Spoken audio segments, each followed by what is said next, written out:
New York. Gentleman from New York is recognized for 1 minute. The reason we know this is a Democratic shutdown is because of how angry they are that we're about to reopen the government, period. That's all you need to know.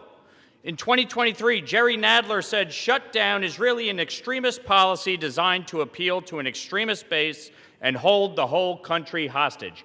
That is exactly what the Democrats have done over the last 43 days. They have held the American people hostage, trying to extract insane things like free health care for illegal immigrants.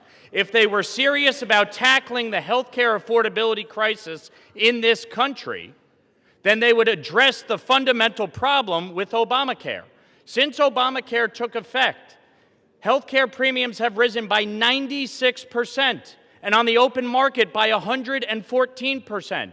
When I asked Leader Jeffries to sign on to the 1-year extension of the premium tax credit, he refused. He stuttered, he stammered, he couldn't answer a single question. Because this shutdown was never about health care, it was always about appeasing a far-left radical base. Chuck Schumer said, every day gets better for us. Catherine Clark said, of course people will suffer. We want to use this as leverage. It is an embarrassment to this country. You should all be ashamed of yourselves for inflicting this pain on the American people, taking away food stamps from 42 million Americans, defunding WIC, not paying our troops, our federal employees, our air traffic controllers. It's a disgrace, and you should all hang your heads in shame.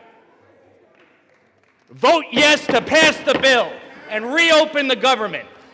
All right. Let me remind my colleagues.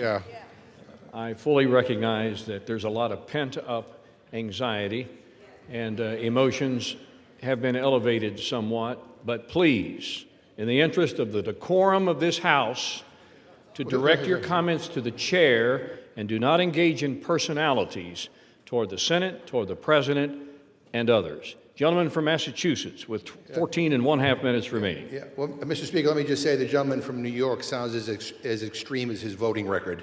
And I'd like to say to the gentleman who just spoke, by supporting this bill, he's betraying 7,000 constituents in his district who rely on the ACA to afford their health care. Boy, I'm glad he's not my representative. At this time, I'd like to yield